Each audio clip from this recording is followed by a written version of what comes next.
Good morning. It's Friday.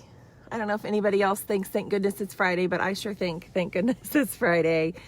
It is, let's see, the 21st maybe the 22nd. I don't even know what day it is. Regardless, anyway, it's Friday and it is Diabetic Awareness Month. And so I'm coming on here live every single day to share something about type 1 awareness or a fact about type 1 or something just about our own emotional, personal journey with type 1. And so here we are. So today is, like I said, it's Friday. I'm sporting my Martinsville gear because my son, my oldest, has his first basketball scrimmage, kind of just a kickoff, not an official game, but kickoff for tonight. So he's a junior. And so I'm super excited about that. That'll be fun. What I wanted to share specifically today is the isolation. The title of this one is The Isolation of Type 1. And I think it's kind of one of those things we don't talk about a lot. And again, this is more on the caregiver side, the parent side. It was one of the things I struggled with in the beginning because when I say I felt isolated, I have an amazing husband who has walked every step of this with Molly and I from moment one. And that's never been, so I've never been isolated from him. And I have amazing family support. And hi Jamie, I've never been isolated from family. I have beautiful friends. I've never been isolated from friends. But yet I felt very isolated myself. So I wanted to talk about this because I think there's probably a lot of other parents that feel the same way. And it's a very strange thing because you can be in a room of people but still feel very isolated because there's always this piece of your brain that is thinking about something that most people don't think about. And I think that's where kind of the feeling of isolation comes in. I can tell you that as far as socially, I was thinking about this yesterday. I was working on about 3 hours of sleep yesterday and was very, very worn out. And I started thinking about social aspect. And, you know, if somebody would have called me last night or messaged me and asked me to do something this weekend, my initial reaction would have been no, because I'm exhausted.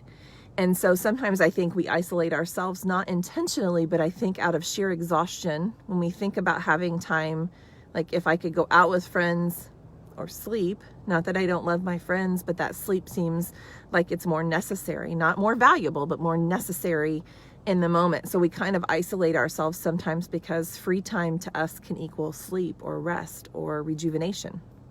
So there is an extreme feeling of isolation with this disease, and it's something you can either lean into or it's something that you can try to work through. And I will tell you, for the first 4 years, I think I kind of leaned into accepting isolation. It was just maybe more comfortable to isolate myself from the world than to be out there and kind of talking about it and dealing with it. And in the last 6 months, I'm trying to withdraw from that feeling of wanting to be isolated and wanting to kind of be away from the world. So I'm opening my heart up and trying to get out there and talk about these things because I think through talking about them is where we find freedom from them.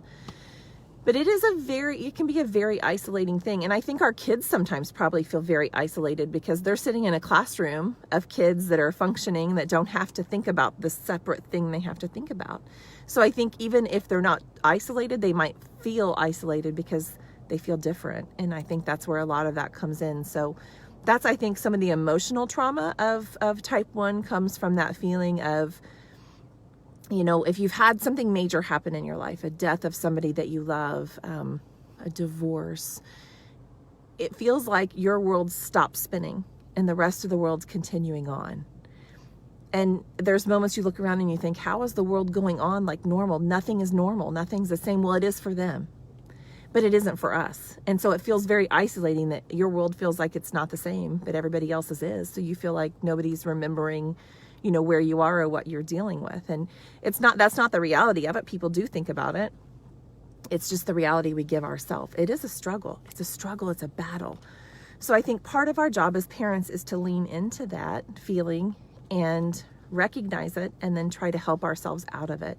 And sometimes helping ourselves out of it means working on it ourselves. Sometimes it means reaching out to a friend that you can talk to. It finds meaning finding a support group that you can work through. But if you're a type 1 parent and you're feeling that feeling of isolation, lean into it and figure out how to work our way through it. I think that's one of the charges, because I think if we can teach ourselves how to work through it, we can teach start helping teach our children to walk through it and work through it as well. So anyway, it can be a very isolating disease. It can be a very isolating feeling, but I think we also can get ourselves through that if that's a goal and a focus of ours. And so that's something that has been a focus of mine for the last 6 months and will continue to, because I think there'll be periods where I feel really good about it, and then I think there'll be periods where I get sucked back down into the grief of it. So I think it's finding that balance. But anyway, happy type 1 diabetic awareness. Well, it's Diabetic Awareness Month. Happy type 1 Diabetic Awareness Month when it comes from me.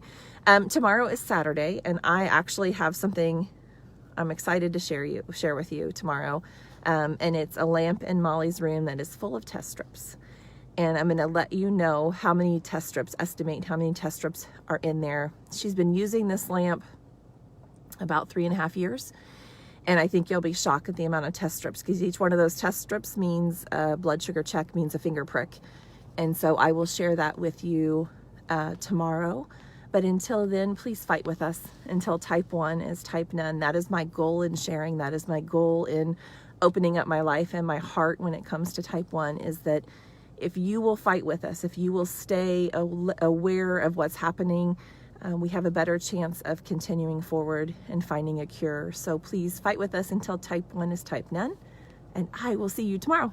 Have a good weekend.